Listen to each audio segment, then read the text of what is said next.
দেখো ভিডিও শুরুতে তোমাদেরকে বলছি তোমাদের মধ্যে যে সমস্ত কোয়ারিজগুলো আসছে তার মধ্যে থেকে যেগুলো আমি মনে করছি সত্যিই বলার মতন সেগুলো তোমাদেরকে বলে দিচ্ছি ভিডিওর মাধ্যমে।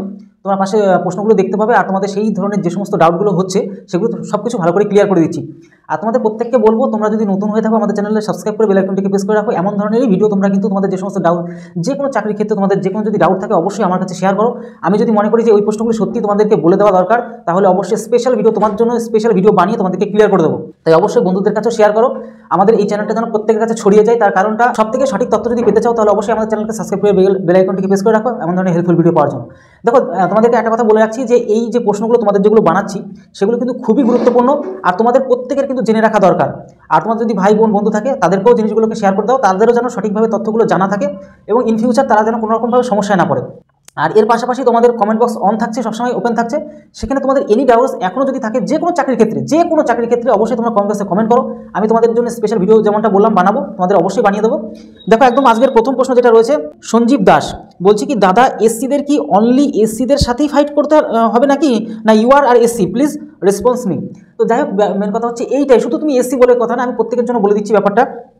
এখানে যদি এসসি হতো, ওবিসি হতো, ইডব্লিউএস হতো, এসসি এসটি ওবিসি যাই তুমি ক্যাটাগরি হও না কেন, তোমার যেটাই তোমার কাস্ট সার্টিফিকেট থাকুক না কেন, তুমি তোমার যে ক্যাটাগরি তোমার ক্যাটাগরিতেই তুমি ফাইট করবে। এর পাশাপাশি খুব গুরুত্বপূর্ণ বিষয় তুমি ভালো প্রশ্ন করেছো, কারণ এই জিনিসগুলো সবার জানা থাকে না, কারণ তোমরা যারা একদম নিউ ফ্রেশার তাদের একটু সমস্যা হয় বিষয়গুলো, মানে অবশ্যই তোমরা যদি না জানো তোমরা তো ইন ফিউচার কীভাবে কম্পিটিশন করবে সেটাই তো বুঝতে পারবে না।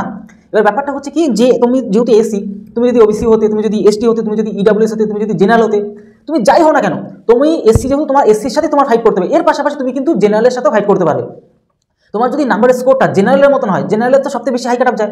মনে করো তোমার এসসিতে কাট আপ যাবে, আমি গ্রুপ ডির কথাই বলছি, রেলওয়ে গ্রুপ ডির কথাই বলছি। মনে করো তোমার রেলওয়ে গ্রুপ ডিতে কাট আপ যাবে কত সামথিং ধরে নাও, মানে এসসির ক্ষেত্রে তোমার ধরে নাও 60 কাট আপ গেল সামথিং ধরে নাও। এবার ব্যাপারটা হচ্ছে এসসিতে 60 কাট আপ যাচ্ছে কিন্তু জেনারেলে কাট আপ গেল 70, মানে 10 বেশি। এবার ব্যাপারটা হচ্ছে তুমি যদি 70-এর বেশি নাম্বার পেয়ে যাও এসসি হয়েও, তোমাকে কিন্তু জেনারেল হিসেবে গণ্য করবে। কথাটা বুঝতে পারলে তো? তুমি তখন আর কিন্তু এসসির সাথে আর ফাইট করছো না। এবার তুমি যদি 60-এর বেশি নাম্বার অথবা তুমি 70-এর নিচে নাম্বারটা পাও, মানে জেনারেলের মতো নাম্বার পাওনি, সেক্ষেত্রে তুমি এসসির সাথে কম্পিটিশন করবে। এই হচ্ছে ফান্ডার, কিছুই না। তোমার যদি নাম্বার জেনারেলের উপরে চলে যায় তবে তুমি জেনারেলে চলে গেলে, আর তুমি যদি জেনারেলের নাম্বার না তুলতে পারো, তুমি এসসির থেকে বেশি তোমার এসসির যতটা দরকার 60% যেটা 60 দরকার তার থেকে বেশি হয়ে গেল, বা যতটা দরকার সেটা যদি হয়ে যায় তাহলে তুমি এসসির সাথে কম্পিটিশন করবে। শুধু সেটা এসসির ক্ষেত্রে বললাম না, যে কোনো ক্যাটাগরির ক্ষেত্রে সেম প্রসেস। দেখো পরবর্তী প্রশ্নটা খুবই গুরুত্বপূর্ণ। বলছে দাদা বলছি রেল এক্সামের জন্য আমি কোন বুক নিতে পারি আর সায়েন্স পার্টটা কোন বই থেকে বা কীভাবে পড়বো। দেখো বইয়ের কথা যদি বলি, বইয়ের কথা অবশ্যই যদি বলতে চাই, তুমি যদি বাংলা নিঘাত তুমি একদম নিউ ফ্রেশার, নাহলে তুমি এই প্রশ্নটা একদমই করতে না, কারণ তোমার যদি সেরকম অভিজ্ঞতা থাকতে এই প্রশ্ন কেউ করতো না। ব্যাপারটা হচ্ছে তুমি অঙ্কের জন্য যদি ভালো করে শিখতে চাও তাহলে আমাদের কাছে কোর্স নিয়ে আমাদের প্রত্যেকটা চ্যাপ্টার ক্লিয়ার করানো আছে, সেগুলি নিয়ে ভালো করে প্র্যাকটিস করতে পারো। এনি কোয়ারিজ আমার সাথে ডাউট ক্লিয়ার করে নিতে পারো, অঙ্ক আর রিজনিংটা ভালো করে সম্পূর্ণ ক্লিয়ার করে নিতে পারছো। এর পাশাপাশি তোমাদের কোনো সায়েন্সের জন্য মাধ্যমিকের বইগুলো অবশ্যই ভালো করে প্র্যাকটিস করো, কারণ সেখানের থেকে বেশি প্রশ্ন হয়। তবে হ্যাঁ, মাধ্যমিকের বই কিন্তু এনসিইআরটি অনুযায়ী হওয়া উচিত, কারণ কি সেটা ন্যাশনাল লেভেলের যে সমস্ত বইগুলো হয় সেই বইগুলোই তুমি ভালো করে পড়ে ভালো করে প্র্যাকটিস করো। আর তোমাদেরকে একটা কথা বলবো যে ধরো এই যে ধরো পড়ছো, তো পড়ার মাঝখানে চেষ্টা করবে এর আগের যেগুলো প্রিভিয়াস ইয়ার, ধরো এর আগে 2 থেকে 3 বছর যে প্রিভিয়াস ইয়ারের প্রশ্নগুলো ভালো করে সুপার লেভেলে প্র্যাকটিস করে ফেলো, তাহলে আমি 100% শিওর তুমি কিন্তু তোমার প্রস্তুতিতে তুমি তোমার ম্যাক্সিমামটাই কিন্তু পৌঁছে যাবে। কারণ প্রিভিয়াস ইয়ারের প্রশ্ন দেখলে তুমি বুঝতে পারো যে কী টাইপের প্রশ্ন পরীক্ষাতে আসে, সেই অনুযায়ী তুমি কিন্তু অভিজ্ঞতা অনুযায়ী তুমি কিন্তু পড়াশোনাটা চালিয়ে যেতে পারবে, তোমার কোনো রকম সমস্যা হবে না।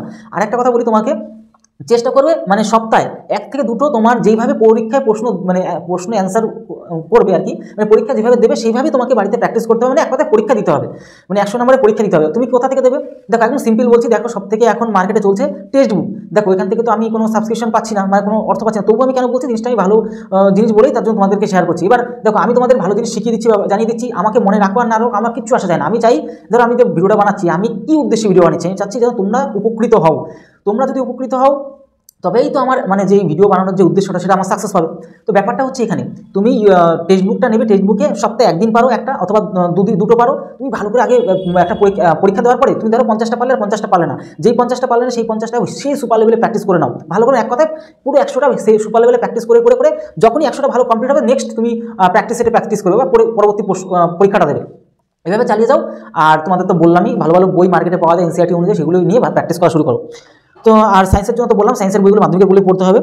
এবার আমরা চলে আসি যে দেখো দাদা আমার সাবকাস্ট শো করছে কিন্তু এই পিডিএফ শো করছে না, পিডিএফে শো করছে। দেখো তোমার সাবকাস্ট শো করলে হবে, সেন্ট্রালাইজড যদি তোমার সাবকাস্টের নাম থাকে এনাফ, তোমার আর কোনো চিন্তা নেওয়ার কোনো কারণ নেই। যদি সাবকাস্টে সেন্ট্রালাইজড যদি নাম না থাকে তাহলে কিন্তু সমস্যা, তোমার জেনারেলের মতো নাম্বার তুলতে হবে, ঠিক আছে। আর সেটা নিয়ে আর কোনো সমস্যা নেই। চলো কি বলছে যে এক্সাম কবে হবে, টাইম কতদিন পাবো। আচ্ছা এক্সাম কবে, ধরো এখন তো অ্যাপ্লাই শুরু হয়ে গেছে 23 তারিখ থেকে, জানুয়ারি মাসে 23 তারিখ থেকে শুরু, ফেব্রুয়ারি মাসে 22 তারিখ পর্যন্ত অ্যাপ্লাই চলবে। এবার ব্যাপারটা হচ্ছে যে এর মধ্যে অ্যাপ্লাই হয়ে যাওয়ার পর দেখো একদম অফিসিয়ালি কিছু জানা নেই, যেটা রিয়ালিটি সেটা বলছি। কেউ যদি বলে হ্যাঁ ওই দিনে হবে, ওই দিনে, সেটা ফালতু কথা, মিথ্যা কথা, কারণ মিথ্যা কথা ছাড়া কিছু না। আমি তোমাদেরকে একটা কথা বলতে পারি, দেখো এতদিনের অভিজ্ঞতা অনুযায়ী তোমাদেরকে 100% শিওর বলতে পারি যে 6 মাসের মধ্যে তোমার কিন্তু হয়ে যাওয়ার সম্ভাবনাটা কিন্তু আছে। কেননা এখন বেশি লেট করছে না, যেহেতু সামনে অনেক ভোট আছে, সেজন্য কিন্তু সরকার চাইছে যদি ঠিক মতন প্রসেস অনুযায়ী নিতে পারে তাহলে ভোটটা বেশি পড়বে। তো এই সব কিছুর সাথে জড়িত থাকে আর কি। তো বেশি দিন সময় পাবে না, 6 থেকে 7 মাস সময় পাবে, ওর মাসে তার মধ্যে তোমার কিন্তু এক্সাম হয়ে যাবে।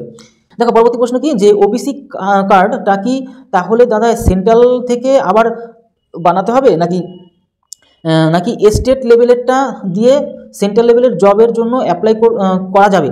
প্লিজ একটু রিপ্লাই দেবেন। দেখো তোমার যেটা আছে এখন সেন্ট্রালাইজ, সেটা দিয়ে তুমি ওবিসি কেস এমনি চলছে তোমরা জানো, তোমার সেই ওবিসিটা দিয়ে তোমার যেটা আছে, তোমার সালটা লাগবে, ওবিসি কার্ডের নাম্বারটা লাগবে, সেটা দিয়ে তুমি অ্যাপ্লাই করে আসো। কেন এই প্রশ্ন আমি প্রত্যেকটা ভিডিওতে কভার করে আসছি, তবুও তোমাদের মধ্যে এখনও ডাউট আছে, তাও ক্লিয়ার করে দিচ্ছি। সেটা দিয়ে অ্যাপ্লাই করে দিয়ে চলে আসো। অনেকে দেখো উল্টোপাল্টা ভিডিওতে কমেন্ট করে, তার কারণটা হচ্ছে তারা হিংসে করে, শ্রীদা বাংলা যদি বলতে চাই হিংসে করে, তাদের কথা কখনো কান নেবে না। আমি সঠিক তথ্য জেনেই তোমাদের কিন্তু কথাগুলো বলছি, না হলে কিন্তু বলতাম না। যেটা জানি না সেটা আমি ডাইরেক্ট বলে দিই যে আমি জানি না, যেটা জানি তোমাদের ক্লিয়ারলি বলি।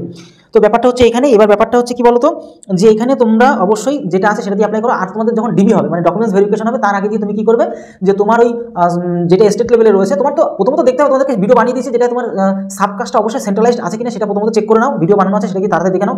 তারপর চোখের যদি সমস্যা থাকে সে ভিডিও বানিয়েছি। এছাড়াও তোমার প্রশ্ন আমার উত্তর, এই ভিডিও তোমাদের কন্টিনিউ কয়েকদিন বানাচ্ছি, কারণ এই ডাউটগুলো তোমাদের যদি ক্লিয়ার না করে দিই তোমরা সমস্যায় পড়বে বলে তোমাদের ভিডিওগুলো বানিয়ে দিচ্ছি। এবার ব্যাপারটা হচ্ছে যে তোমাদের যে ওবিসি কেসটা তোমরা ওই ডিবিটাকে দিয়ে সেন্ট্রালাইজ করে নিও, এসডি অফিসের কাছে সই করে নিও, মানে তোমার যেটা স্টেট লেভেলে রয়েছে এখন বর্তমানে সেটা সই করবে, মানে সই বলতে জেরক্স করে তুমি আধার কার্ড, আই কার্ড সামথিং যেগুলো লাগে সেগুলো নিয়ে গিয়ে সই করিয়ে নিয়ে চলে গেলে হবে ডিবিতে, আর কোনো সমস্যা হবে না সেখানে। আর বাদ বাকি যদি কোনো আপডেট আসে পরবর্তীতে তোমাদেরকে তো জানাবো ভিডিও করে, টেনশন নেওয়ার কারণে। শুধুমাত্র যদি নতুন হয়ে থাকো সাবস্ক্রাইব করে বেল আইকনটি প্রেস করে রাখো, বন্ধুদের কাছে শেয়ার করো। দেখো পরবর্তী প্রশ্ন কি, দাদা বলছি এখন কি নিউ অ্যাপ্লিকেশন করা যাবে ওবিসি কাস্ট সার্টিফিকেট এর জন্য? কারণ এখন তো কেস চলছে এটা নিয়ে। হ্যাঁ অবশ্যই, এখন তুমি জানো যে আমাদের পশ্চিমবঙ্গে ওবিসি কেস নিয়ে প্রত্যেকটা চাকরির পরীক্ষা কিন্তু বন্ধ আছে, যেমন WKP বিভিন্ন ধরনের যে সমস্ত চাকরির পরীক্ষাগুলো সব কিন্তু বন্ধ আছে ওবিসি কেসের জন্য। তাই তোমাদেরকে একটা কথা বলবো, যে এই ওবিসি কেসটা চলুক, যা খুশি হোক গে।